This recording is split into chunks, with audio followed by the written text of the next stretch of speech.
கர்த்தருடைய நாமம் மையப்படுவதாக. ஆண்டவராகிய இயேசு கிறிஸ்துடைய இனிய நாமத்திலே உங்களுடன் வாழ்த்துகிறேன். கர்த்தரை மட்டுமாக நம்மை சுகபத்திரமாக காத்துக்கொண்டு வருகிறார். அதற்காக தேவனுக்கு கோடி கோடி துதிகளை ஸ்தோத்திரங்களை நான் எடுத்து அவரை நான் மையப்படுத்துகிறேன். இப்பொழுது கூட பரிசுத்த தெய்வம் நம்மோடு பேசும்படியாக என்னுடைய வார்த்தைக்கு கலந்து போவதற்கு முன்பாக சங்கீதம் 20ஆம் அதிகாரம் 1-2 வசனங்களை நான் வாசிக்கிறேன். ஆபத்து நாளிலே கர்த்தர் உமது ஜெபத்தை கேட்பாராக. யாக்கோபின் தேவனுடைய நாமம் உயர்ந்த அடைக்கலமாவதாக. அவர் பரிசுத்த ஸ்தலத்திலிருந்து உமக்கு ஒத்தாசை அனுப்பி சீயோனிலிருந்து உம்மை ஆதரிப்பாராக. ஆமென். கர்த்தருடைய நாமம் மையப்படுவதாக. கர்த்தர் ஆபத்து நாளிலே நம்முடைய ஜெபத்தை கேட்டு நமக்கு அற்புதமான விடுதலையை தருகிறவராய் நம்மை காக்கிற தெய்வமாய் அவர் இருக்கிறார். அதற்காக நான் தேவனை ஸ்தோத்திரிக்கிறேன். நாம் தொடர்ந்து கர்த்தருடைய கிருபையில சமூகத்திலே மன்றாடி கொண்டிருக்கிறோம். அவருடைய இரக்கங்களுக்காக நாம் கெஞ்சி கொண்டிருக்கிறோம். அவருடைய பாதங்களிலே கண்ணீர் வடித்துக் கொண்டிருக்கிறோம். அவர் இவை எல்லாவற்றையும் கேட்டு அற்புதமாக நம்முடைய எல்லா வேண்டுதல் விண்ணப்பங்களுக்கும் அவர் பதில் தந்து இந்த இக்கட்டான சூழ்நிலைக்கு ஒரு விரைவில் ஒரு முடிவை கொண்டு வந்து நம்மை விடுவிக்க அவர் வல்லவராக இருக்கிறார். அவர் ஜெபத்தை கேட்கிற தெய்வம், அவர் நமக்கு பதில் தருகிற தெய்வம், அவர் நமக்கு ஒத்தாசை அனுப்புகிற தெய்வமாக இருக்கிறார். ஆகையினால் நாம் பயப்பட கலங்க வேண்டிய அவசியம் இல்லை. கர்த்தர் நம்மை ஆசீர்வதிப்பார், நமக்கு பலன் தருவார். இப்பொழுது கூட பரிசுத்த தெய்வம் நம்மோடு கூட பேசும்படியாக நாம் கண்களை மூடி ஆண்டவரை நோக்கி பார்ப்போம். பரிசுத்தமும் மகிமையும் வல்லமையும் கிருபை இரக்கமுள்ள பரலோக பிதாவை துதித்து ஸ்தோத்திரிக்கிறோம்.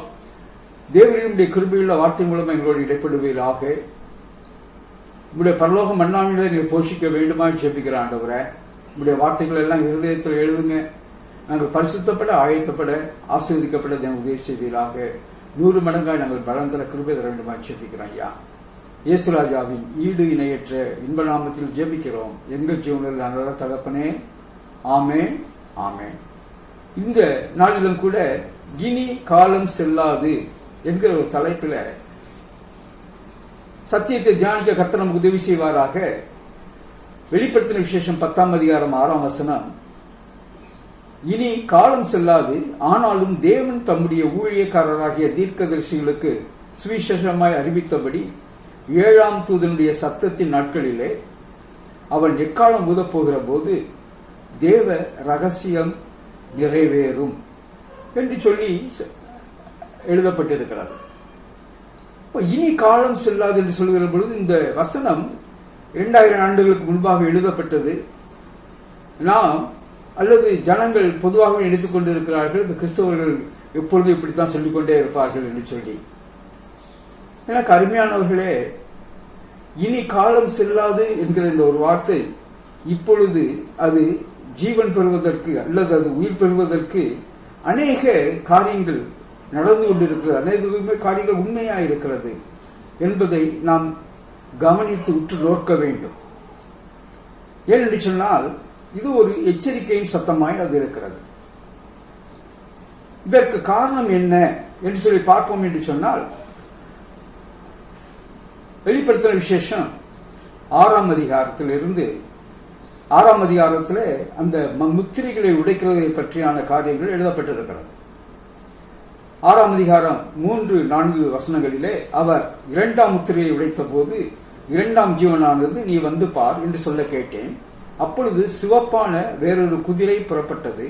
அதன் மேல் ஏறி இருந்தவனுக்கு பூமியில் உள்ளவர்கள் ஒருவரை ஒருவர் கொலை செய்யத்தக்கதாக சமாதானத்தை பூமியிலிருந்து எடுத்து போடும்படியான அதிகாரம் கொடுக்கப்பட்டது.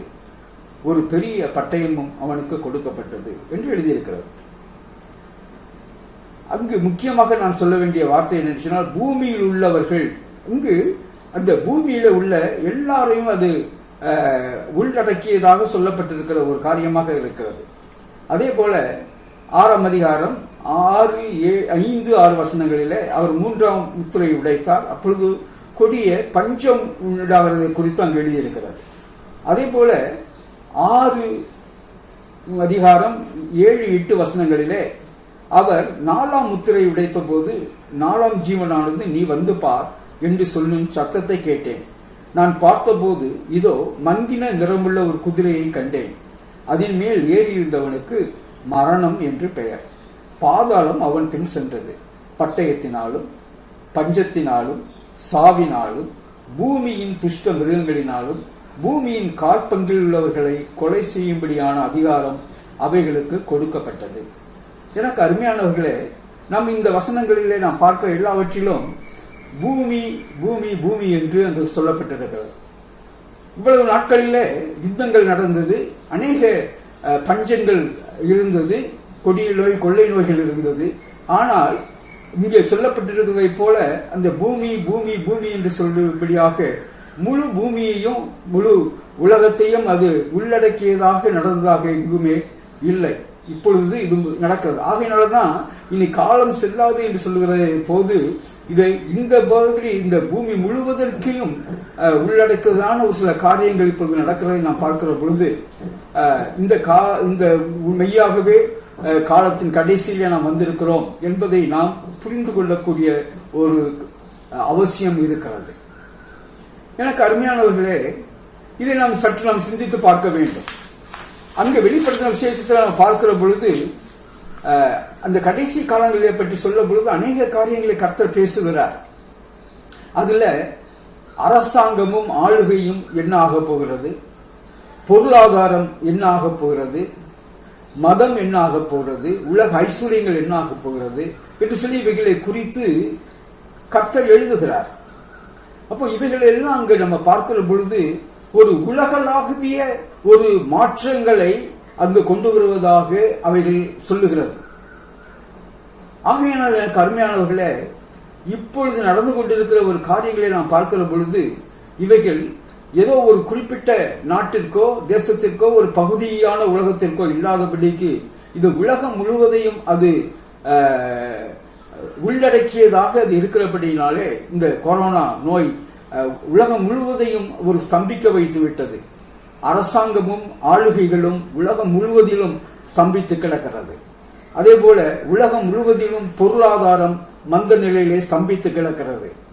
அதே போல எல்லா மதங்களும் செயலற்று போய் கிடக்கின்றன. உலக ஐஸ்வர்யங்கள் பார்க்கிறோம், அங்க எல்லாம் பங்கு சந்தை வேகமாக கீழே இறங்கிக் கொண்டிருக்கிறது. ஐஸ்வர்யவான்கள் எல்லாம் அவர்கள் ஐஸ்வர்யங்களை இழந்து கொண்டிருக்கிறார்கள். உலகத்தின் ஐஸ்வர்யங்கள் அழிந்து கொண்டிருக்கிறதை நாம் பார்க்கிறோம். அப்போ இதெல்லாம் உலகளாவிய மாற்றங்கள் வந்து கொண்டிருக்கிறது. நான் வெளிப்படுத்துகிற விசேஷத்தை இதற்கு முன்பாக நான் வாசிக்கிற பொழுது ஒருவேளை நமக்கு ஒரு சில சந்தேகங்கள் உண்டாயிருக்கலாம். அது எப்படி இவையெல்லாம் உலக ரீதியாக உலகம் முழுவதிலும் நடக்குமா என்று சொல்லி. ஆனால் இன்றைய இருக்கிற சூழ்நிலையிலே நம்ம உலக அரசாங்கம் வருவதற்கான வாய்ப்புகள் அதிகமாக இருக்கிறது. ஒருவருடைய ஆளுகைக்குள்ளாக வருவதற்கான வாய்ப்புகள் அதிகமாக இருக்கிறது. ஏனென்று சொன்னால் டெக்னாலஜி அதிகமாக வளர்ந்து விட்டது. உலகம் முழுவதையும் ஒரே குடையின் கீழே இணைத்து இப்பொழுது இருக்கிற டெக்னாலஜி மூலமாக ஆட்சி செய்ய முடியும் என்கிறதான ஒரு சூழ்நிலை உருவாகிவிட்டது. ஆகையினால எனக்கு அருமையானவர்கள் வேதத்தில் இது சொல்லியிருப்பது நடப்பதற்கு சாத்தியங்கள் மிகவும் அருகாமையிலே இருக்கிறது என்பதை நம்மாலே புரிந்து கொள்ள முடியும். அதே போல மத்திய எழுதின சுவிசேஷம்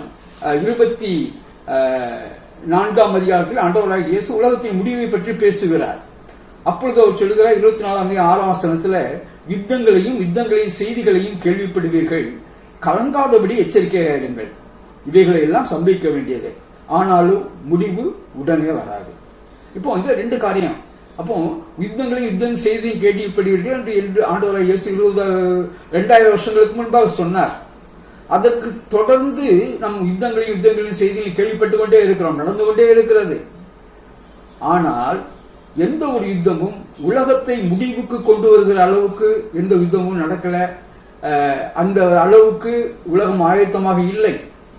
ஆனால் இவையெல்லாம் சம்பவிக்க வேண்டியதே, ஆனாலும் முடிவு உடனே வராது என்று சொல்லுகிற பொழுது இனிமேல் வருகிற யுத்தம் இந்த உலகத்தை ஒரு முடிவுக்கு கொண்டு வருகிற அளவுக்கு ஒரு கொடூரமாக இருக்கும் என்பதில் எந்தவித ஒரு சந்தேகமும் இல்லை. எல்லோருக்குமே நாம் நன்றாகவே அறிந்திருக்கிறோம். ஏன்னு சொன்னால் உலகத்துல எல்லா நாடுகளும் மிக பயங்கரமான ஆயுதங்களை அவர்கள் குவித்து வைத்திருக்கிறார்கள்.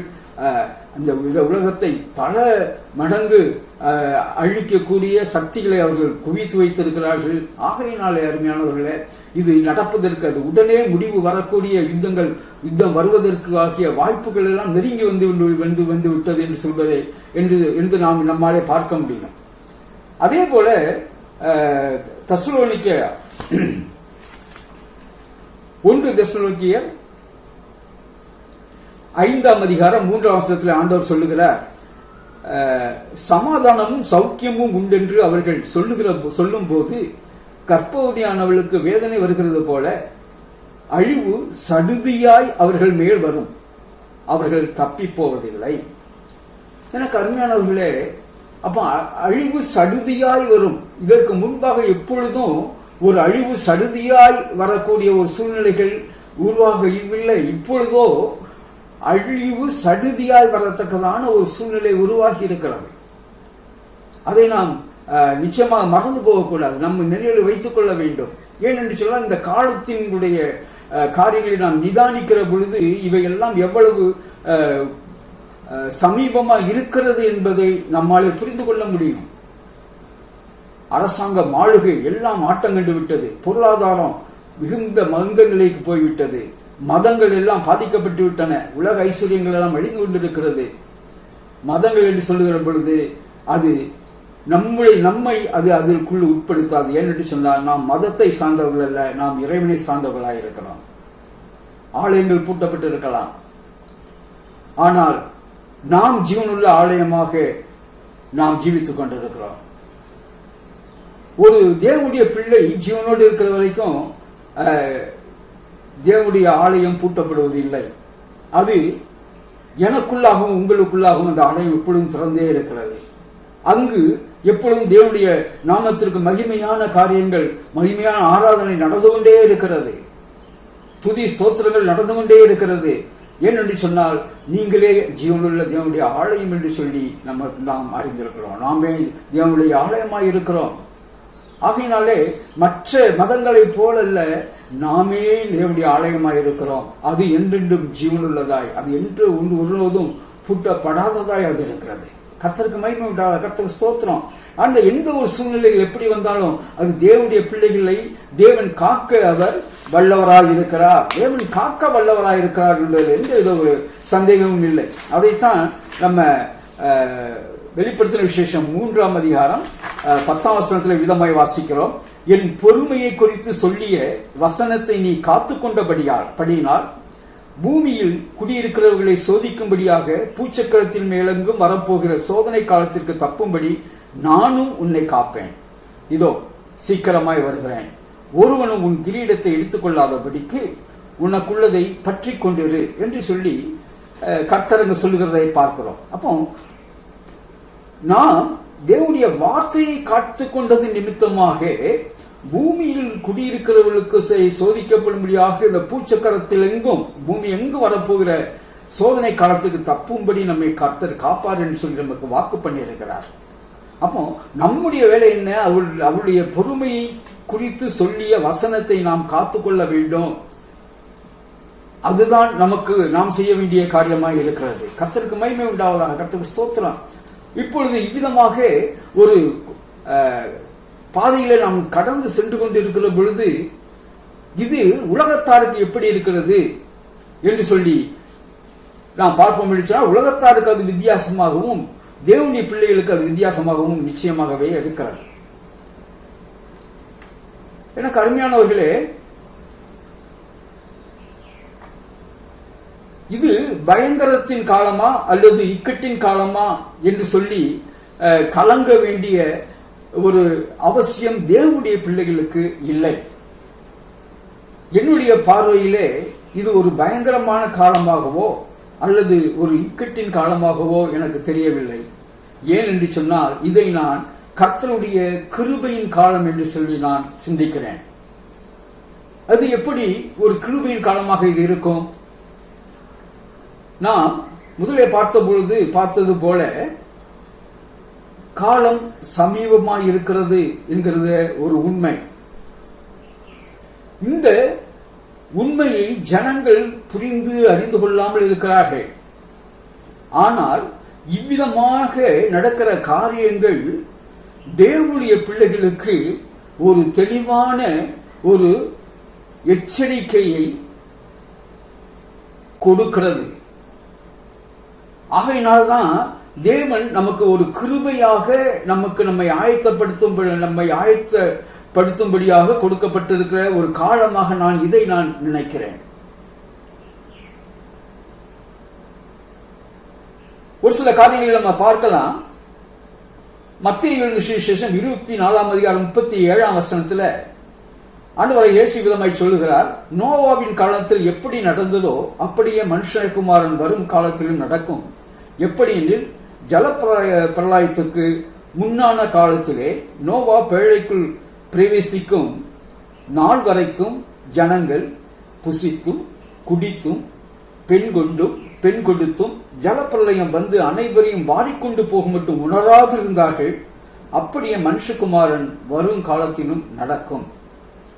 அப்போ இங்க தெளிவாக நாம் பார்க்கிறோம், நோவா அங்கு பேழையை செய்து கொண்டிருந்த அந்த நாட்களிலே அவர் தொடர்ந்து அந்த ஜனங்களுக்கு சுவிசேஷத்தை சொல்லிக்கொண்டே வந்தார்.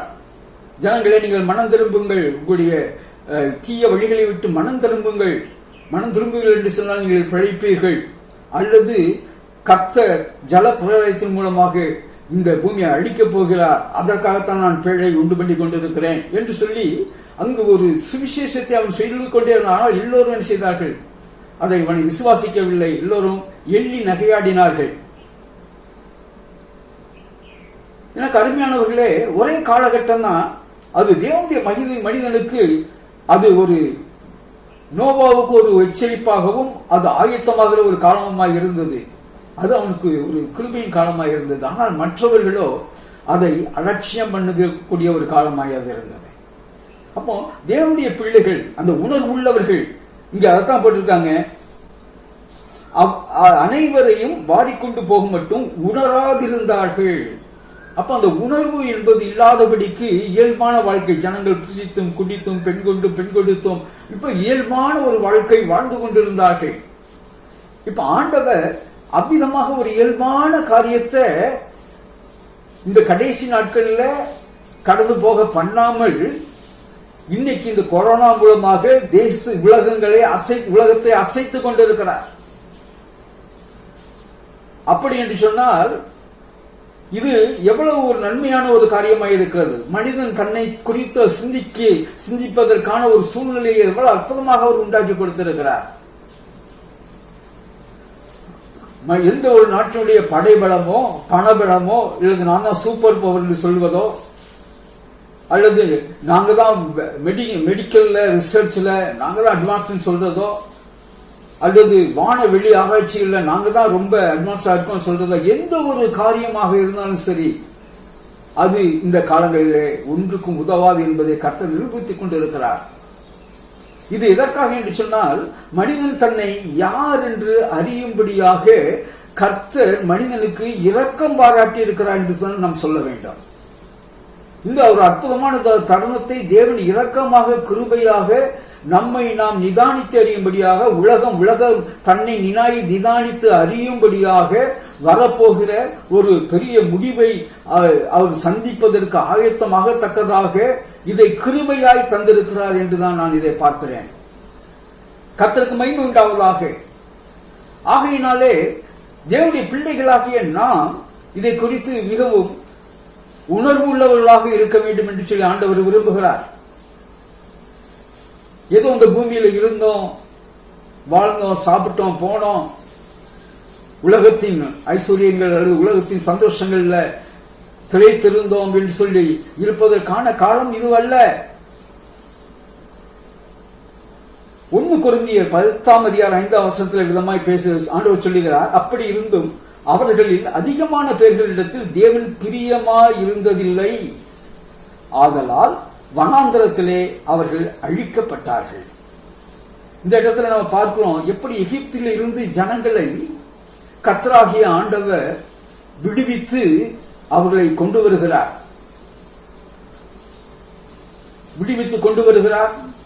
செங்கடலை 2ஆக பிளந்து அவர்களை கடக்க பண்ணுகிறார். வானத்திலிருந்து மன்னாவை பொழிய பண்ணி அவர்களை போஷிக்கிறார். இதை குறித்து அங்கு சொல்லுகிற இந்த பகுதியில் சொல்லுகிற பொழுது எல்லோரும் அங்கு பாவத்திலிருந்து மீட்கப்பட்டார்கள். எல்லோரும் செங்கடலின் மூலமாக அவர்கள் ஞானஸ்தானம் பண்ணப்பட்டார்கள்.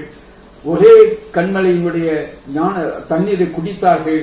அதுபோல எல்லோரும் ஒரே அப்பத்திலே பங்கு பெற்றார்கள். ஆனால் நடந்தது என்ன? தேவன் அவர்கள் எல்லோர் மேலும் பிரியமா இருந்ததில்லை. இதுல ஒரு காரியத்தை நாம் தெளிவாக பார்க்கிறோம். கர்த்தர் மனிதனை படைத்தது நிமித்தமாக, எல்லோரும் அவருடைய சிருஷ்டியா இருப்பது நிமித்தமாக கர்த்தர் எல்லோரையும் அற்புதமாக போஷிக்கிறார். அதுல எந்தவித ஒரு மாற்றமும் இல்லை. கர்த்தர் போஷிக்கிற தெய்வம்.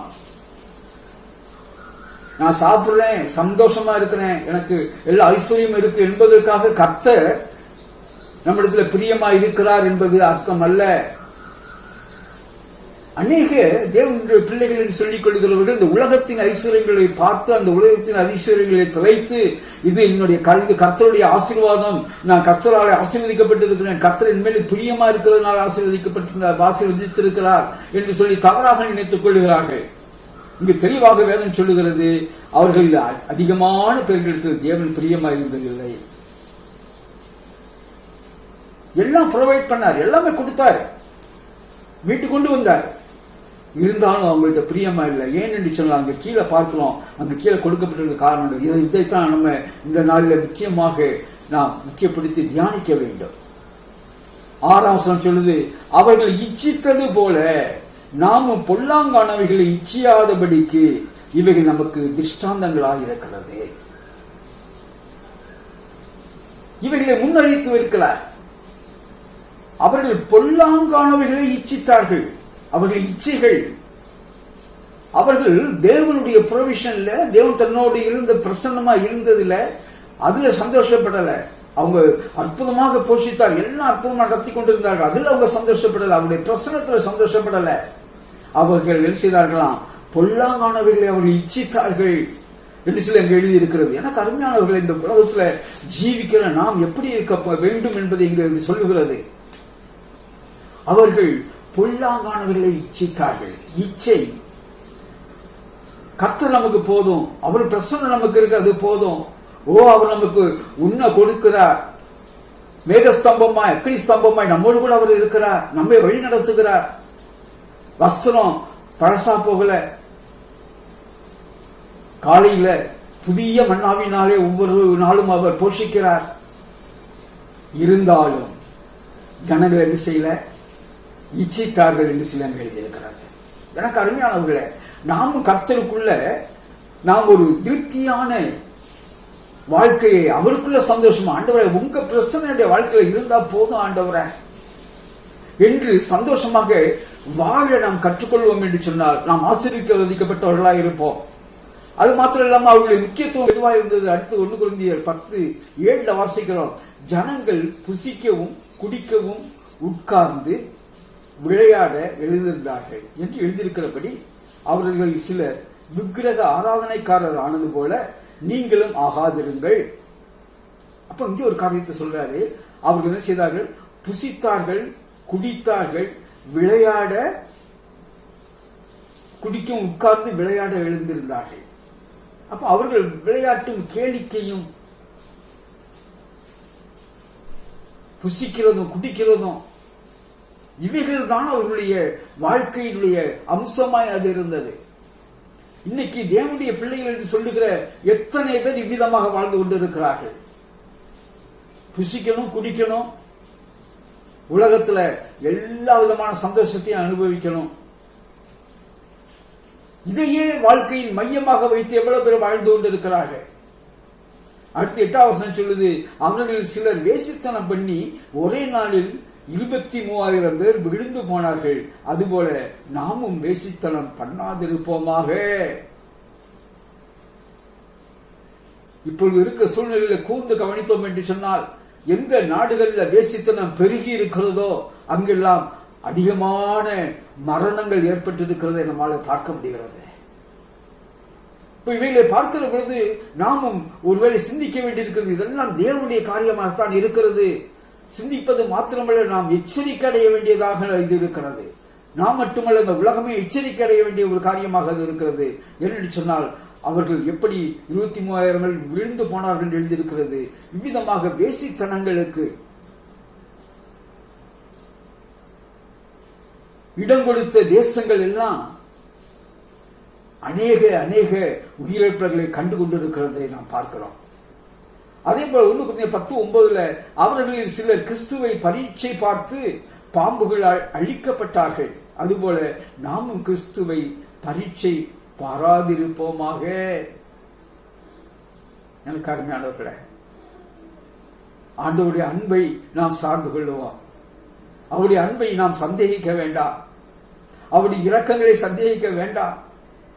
அதை பரீட்சை பார்க்க வேண்டாம்.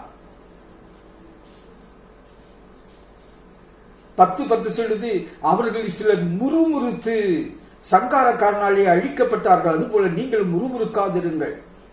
இப்ப ஜனங்கள் பார்த்தா முறுமுறுக்கிறவர்களாக, எப்பொழுதும் முறுமுறுப்பு தான். எனக்கு இது இல்லை, அது இல்லை, எனக்கு இதை செய்யல, அது செய்யல, எனக்கு இது குறைவு, அது குறைவு, எனக்கு கர்த்தர் இப்படி செஞ்சிருக்கலாம், எனக்கு கர்த்தர் அப்படி செஞ்சிருக்கலாம். எனக்கு அருமையானவர்களே, முறுமுறுப்பின் சத்தம் தேவனுடைய பிள்ளைகளிலிருந்து வாயிலிருந்து வரவே கூடாது. தேவனை மகிமைப்படுத்தி நாம் பெற்றுக்கொண்டதற்கு தேவனுக்கு நன்றி சொல்லி நன்றி மிகுந்த உள்ளத்தோடு அவரை துதித்து ஸ்தோத்தரித்து மகிமைப்படுத்துகிற ஒரே ஒரு சத்தம் தான் தேவனுடைய பிள்ளைகளுடைய வாயிலிருந்து வந்து கொண்டு இருக்க வேண்டுமே தவிர முறுமுறுப்பு அவர்கள் தேவனுடைய பிள்ளைகள் வாயில வரவே கூடாது. அங்கு பார்க்கிறோம், அவர்கள் என்ன நடந்தது, என்ன செய்தார்கள் அவர்கள். இன்னும் காலம் செல்லாது என்று பார்க்கிற பொழுது அவர்கள் எல்லோரும் எப்படியாக அந்த கர்த்தர் அவர்களுக்கு வைத்திருந்த அற்புதமான ஆசீர்வாத இலக்குகளை அடைய முடியாமல் போனார்களோ அவ்விதமாய் நாமும் அடைய முடியாமல் போகக்கூடாது. நிச்சயம் நாம் பெற்றுக்கொள்ளத்தக்கதாக அவர்கள் செய்த இந்த காரியங்கள் எல்லாம் நம்முடைய வாழ்க்கையிலே நாம் அப்புறப்படுத்த வேண்டும் என்பதற்காக இவைகள் அதுதான் முதலே வாசித்தோம். கர்த்தர் திஷ்டாந்தமாக இதை எழுதி வைத்திருக்கிறார், நமக்கு எழுதி வைத்திருக்கிறார். அதுல 10:11 மீண்டுமா சொல்றார் பாருங்க, இவைகள் எல்லாம் திஷ்டாந்தங்களாக அவர்களுக்கு சம்பவித்தது, உலகத்தின் முடிவு காலத்தில் உள்ள நமக்கு எச்சரிப்பு உண்டாகும்படி எழுதப்பட்டும் இருக்கிறது. எனக்கு அருமையானவர்களே, இனி காலம் செல்லாது. உலகத்தின் முடிவு காலத்தில் உள்ள நமக்கு இவைகள் எச்சரிக்கையாய் எழுதப்பட்டிருக்கிறது. இவைகளை நாம் வாசித்துக் கொண்டே இருக்கிறோம். ஆனால் நமக்கு இருதயத்தில் உணர்வு இல்லை. இதை நான் ஏன் இந்த காலங்களை ஒரு கிருபையின் காலம் என்று சொல்கிறேன் என்று சொன்னால், தேவன் நமக்கு உணர்வை உண்டாக்கும்படியாக சூழ்நிலைகளை இந்த பூமியிலே நடத்தி கொண்டிருக்கிறார். Unimaginable things are happening. வீட்டிலிருந்து வெளியே வர போக முடியல, இருக்கிறத செலவு பண்ண முடியல, வேலை செய்ய முடியல, எவ்வளவு பணம் இருந்தாலும் காப்பாற்ற முடியல, எப்படி பரவுன்னு தெரியல.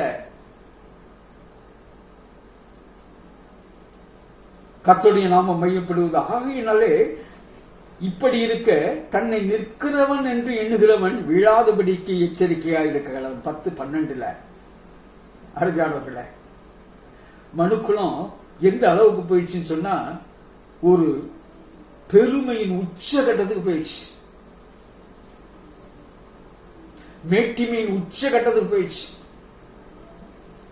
எங்களால் இதை செய்ய முடியும், எங்களால் அதை செய்ய முடியும், எங்களால் உருவாக்க கூட முடியும். இப்படியாக அந்த அக்கிரமத்தின் உச்சத்தை அடைந்தபடியினாலே தேவன் இந்த பூமியை எச்சரித்துக் கொண்டிருக்கிறார். இந்த எச்சரிப்பை எவ்வளவு பேரு ஒரு உணர்வுள்ள இதயத்தோடு ரிசீவ் பண்ணுவாங்களா தெரியாது. ஆனால் தேவனுடைய பிள்ளைகளாகிய நமக்கு இது ஒரு கிருபையின் காலமாய் அது இருக்கிறது. இதற்கு மேல நாட்கள் செல்லாது. நாம் உடனே இவைகளை கண்டு ஒரு ஜாக்கிரதையாக நாம் மனம் திரும்ப வேண்டிய அவசியத்தில் நாம் இருக்கிறோம். ஆகையால் எபிரேயர் 4:11 வாசிக்கிறோம். ஆகையால் அந்த திருஷ்டாந்தத்தின்படி ஒருவனாகிலும் கீழ்ப்படியாமையினாலே விழுந்து போகாதபடிக்கு நாம் இந்த இளைப்பாறுதலில் பிரவேசிக்க ஜாக்கிரதையா இருக்க கடவோம். Let's be careful. நாம் ஜாக்கிரதையா இருக்க கடவோம். ஏன்? அந்த இளைப்பாறுதலில் நாம் பிரவேசிக்க வேண்டும். ஆகையினாலே தேவனுடைய வார்த்தையானது ஜீவனும் வல்லமையும் உள்ளதாயும் இரு புறமும் கருக்குள்ள எந்த பட்டயத்திலும் கருக்குள்ளதாயும் ஆத்மாவையும் ஆவியையும் கணுக்களையும் ஊனையும் பிரிக்கத்தக்கதாக உருவ குத்துகிறதாயும் இருதயத்தின் நினைவுகளையும் யோசனைகளையும் வகை இருக்கிறதாயும் இருக்கிறது. அவருடைய பார்வைக்கு மறைவான சிருஷ்டி ஒன்றுமில்லை, சகலமும் அவருடைய கண்களுக்கு முன்பாக நிர்வாணமாயும் வெளியரங்கமுமாய் இருக்கிறது. அவருக்கே நாம் கணக்கு ஒப்புவிக்க வேண்டும். உலகம் நம்ம பார்த்து மெச்சிக்கொள்ளலாம், உலகம் நம்ம பார்த்து பாராட்டலாம். ஆனால் நம்முடைய சிந்தைகள், நம்முடைய பேச்சு, எண்ணங்கள், செயல்கள் ஒவ்வொன்றையும் பதிவு செய்து கொண்டு வந்து வருகிறார் ஆண்டவர். அவருக்கு முன்பாக மறைவானது ஒன்றுமே இல்லை. நம்முடைய உள்ளத்தின் ஆழங்களை ஆராய்ந்திருக்கிறவர். அவருக்குத்தான் நம்ம என்ன செய்யணும்? கணக்கு ஒப்புவிக்க வேண்டும். ஆகையினாலே எனக்கு அருமையானவர்களே, இனி காலம் செல்லாது. இது நமக்கு தேவனுடைய பிள்ளைகளுக்கு ஒரு கிருபையான காலம். உணர்வுள்ளவர்களாக நாம் நம்மை நிதானித்து பார்ப்போம். அதைத்தான் ஆண்டவர் இங்க அற்புதமாக 2 பேதுரு 2 அதிகாரத்தில் எழுதல. யாரா இருந்தாலும் தப்பிக்க முடியாது. அதான் சொல்றாரு, யாரா இருந்தாலும் தப்பிக்க முடியாது. பாவம் செய்த தூதர்களை தேவன் தப்ப விடாமல் அந்தகார சங்கிலிலே கட்டி நரகத்திலே தள்ளி நியாய தீர்ப்புக்கு வைக்கப்பட்டவர்களாக ஒப்பு கொடுத்து, அப்போ தேவதூதர்களானாலும் சரி, அடுத்து பூர்வ உலகத்தையும் தப்ப விடாமல் நீதியை பிரசங்கித்தவனாகிய நோவா முதலான 8 பேரை காப்பாற்றி அவபக்தி உள்ளவர்கள் நிறைந்த உலகத்தின் மேல் ஜல பிரளயத்தை வரப்பண்ணி. அப்ப இங்க பார்க்கிறோம், இங்குதான் நமக்கு ஒரு பெரிய ஒரு ஆறுதல். என்ன என்று சொன்னால், அங்க நோவா முதலான 8 பேரை நீதிமான்களாக இருந்தபடினாலே, நீதியை பிரசங்கித்தவர்களாக இருந்தபடினாலே அவர்களை தேவன் காப்பாற்றினார் என்று சொல்லி நாம் இங்க பார்க்கிறோம். கர்த்தருக்கு மகிமை உண்டாவதாக. எந்த ஒரு சூழ்நிலை இருந்தாலும் நம்ம தேவனுடைய பிள்ளைகள் பயப்பட வேண்டிய அவசியமே இல்லை, கலங்க வேண்டிய அவசியம் இல்லை. ஏனென்று சொன்னால், நம்மை காப்பாற்றுகிற தெய்வம் இருக்கிறார்.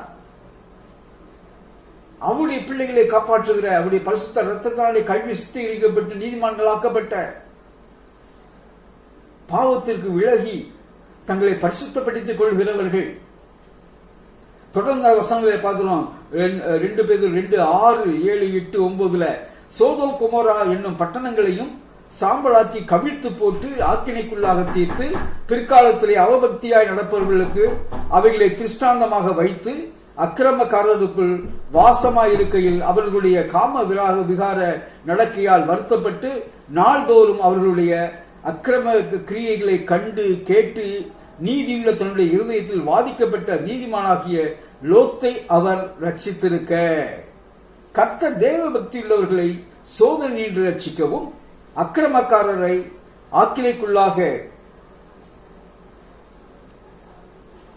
ஆக்கினைக்குள்ளானவர்களாக நியாய தீர்ப்பு நாளுக்கு வைக்கவும் அறிந்திருக்கிறார். எனக்கு அருமையானவர்களே, இங்க நம்ம தெளிவாக நம்ம பார்க்கிறோம், ஆண்டவராகிய தெய்வம் அவர்கள் லோத்தை அவன் இருதயத்திலே வாதிக்கப்பட்ட அந்த தீமைகளை, அந்த பாவங்களை கண்டு வாதிக்கப்பட்டான். அவனையும் அவன் குடும்பத்தை அவர் காப்பாற்றினார். அதுபோல இந்த கடைசி நாட்களில் நாம் எச்சரிக்கையை பெறுவோம். எச்சரிக்கையாக நம்ம இருப்போம். நம்மை நிதானித்து அறிவோம். நம்மை கர்த்தருக்குள்ள ஒப்பு கொடுப்போம். நம்மை பரிசுத்தப்படுத்திக் கொள்ளுவோம். கர்த்தர் நிச்சயமாகவே நம்மை அவர் விடுவித்து காக்கிற தெய்வமா இருக்கிறார். இந்த எல்லா இதுலையும் நம்ம கலங்க வேண்டிய அவசியம் இல்லை. இங்கு நாம் தெளிவாக பார்க்கிறோம், இது ஒரு உலகத்தின் எச்சரிக்கைக்காக இது வருகிற காரியம். நம்மை அது ஒரு எச்சரிப்புக்கு உள்ளாக்கி ஜாக்கிரதைக்குள்ளாக்குவதற்காக தேவன் கொடுத்திருக்கிற காரியம். ஆகையினால் மீண்டுமாக சொல்லுகிறேன், காலம் இனி காலம் செல்லாதே. ஜாக்கிரதைப்படுவோம், கர்த்தருக்குள் தைரியமாய் இருப்போம், தொடர்ந்து நாம் ஜெபிப்போம், நம்மை பரிசுத்தப்படுத்திக் கொள்ளுவோம், ஆயத்தமாயிருப்போம். கர்த்தர் வருகை சமீபமாய் இருக்கிறது. மகிமை அவருக்கே உண்டாவதாக. ஆமேன். கண்களை மூடி நாம் ஜெபிக்கலாம். பரிசுத்தமுள்ள தெய்வமே, உம்மை துதிக்கிறோம், ஸ்தோத்திரிக்கிறோம். நீ பேசின வார்த்தைகளுக்காக நன்றி செலுத்துகிறோம். ஆண்டவரே, எங்களை நாங்கள் நிதானித்து அறிந்து ஆண்டவரே ஸ்தோத்திரம் ஸ்தோத்திரம் ஸ்தோத்திரம் அப்பா. ஓ ஹல்லேலூயா ஹல்லேலூயா ஹல்லேலூயா. பரிசுத்தப்படுத்திக் கொண்டு ஆண்டவரே பாவுடைய வருகைக்காய் காத்திருக்க எங்களுக்கு உதவி செய்ய வேண்டுமா ஜெபிக்கிறோம். ஆயத்தமா இருக்க உதவி செய்ய வேண்டுமா ஜெபிக்கிறோம். ஆண்டவரே நன்றி செலுத்துகிறோம், நன்றியோடு துதிக்கிறோம், ஸ்தோத்திரிக்கிறோம். சோதரம் சோதரம் சோதரம். நாங்கள் எச்சரிக்கை அடைவது மாத்திரமல்ல ஆண்டவரே, பிறரை எச்சரிக்கவும் பிறரை ஆயத்தப்படுத்த எங்களுக்கு உதவி செய்வீராக. ஆண்டவரை உணர்வுள்ள இதயத்தோடு கூட ஆண்டவர் இந்த நாட்களிலே நாங்கள் நடந்து கொள்ள தெய்வம் கிருபை பாராட்ட வேண்டுமா ஜெபிக்கிறோம். யா உமக்கே துதி, உமக்கே கனம், உமக்கே மகிமை, உமக்கே ஸ்தோத்திரம். இயேசுராஜாவின் ஈடு இணையற்ற இன்ப நாமத்தில் பிதாவே, ஆமென் ஆமென்.